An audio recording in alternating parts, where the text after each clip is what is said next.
এবং আজ সকাল থেকে যেরকম পরিস্থিতি, থমথমে পরিস্থিতি, গতকালের পর যেভাবে আমরা দেখেছি পাহাড়ে রীতিমতো আগুন জ্বলেছে এবং জিমিরিয়ার গাড়িও পুড়িয়ে দেওয়া হয়েছে, সাথে আগুন অগ্নিসংযোগ ঘটানো হয় এবং এই গোটা ঘটনায় মোর্চা অনেকটাই কোণঠাসা, কারণ ইতিমধ্যেই যথেষ্ট পুলিশ সেখানে মোতায়েন করা হয়েছে।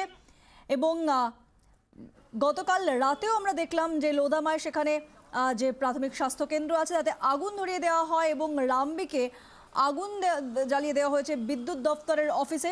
ইতিমধ্যেই পাহাড়ে আরো 3 কোম্পানি সেনা মোতায়েন করা হয়েছে। আরো বিস্তারিত জানাবেন এই বিষয়ে আমাদের প্রতিনিধি সিজার মন্ডল রয়েছেন টেলিফোন লাইনে। সিজার, দেখো, গতকাল যে পাতলেবাসে যখন গোর্খা জনমুক্তি মোর্চার অফিসে পুলিশ হানা দেয়, তারপর থেকে কিন্তু পাহাড়ে বিভিন্ন জায়গায় চোরাগুপ্তা হামলা চলছে এবং পুলিশের অভিযোগ এটা পুরোটাই করছে গোর্খা জনমুক্তি মোর্চার কর্মী সমর্থকরা।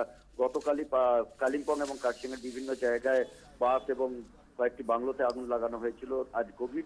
আজ ভোর রাতে লোধামা, যেখানে হাইডেল পাওয়ার প্রজেক্ট রয়েছে, সেই লোধামা গ্রামের একটি প্রাথমিক স্বাস্থ্য কেন্দ্রে আগুন ধরিয়ে দেওয়া হয় এবং তার পাশে রিম্বিকে একটি ইলেকট্রিসিটি বোর্ডের যে ক্যাশ অফিস, যেখান থেকে ক্যাশ কালেকশন করা হয়, সেই রকম একটি অফিসে আগুন লাগানো হয়েছে।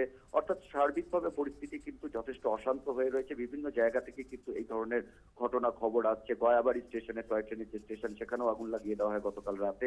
এই ধরনের বিভিন্ন যেমন খবর আসছে, তার পাশাপাশি গতকালই আমরা দেখেছিলাম কিভাবে পুলিশ এবং গোর্খা জনমুক্তি মোর্চার কর্মী সমর্থকরা সংঘর্ষের মধ্যে জড়িয়ে পড়েছিলেন পাতলেবাস এলাকায়। সেই পাতলেবাস যতই দাবি করুক না পুলিশ যে পরিস্থিতি শান্ত, কিন্তু সেটা আদৌ যে নয় সেটা বোঝা গেল, যেহেতু আজ 3 কলম সেনাকে পাতলেবাস চত্বরে মোতায়েন করছে। স্টেট ইতিমধ্যেই কিন্তু আর্মির কাছে রিকুইজিশন দিয়েছে এবং সেই অনুসারে 3 কলম সেনা পাতলেবাস এবং সংলগ্ন এলাকায় মোতায়েন করা হচ্ছে। আজ 8:30-9টা নাগাদই কিন্তু সেনার এই 3টে কলম সেখানে পৌঁছে যাবে বলে আমরা জানতে পারছি।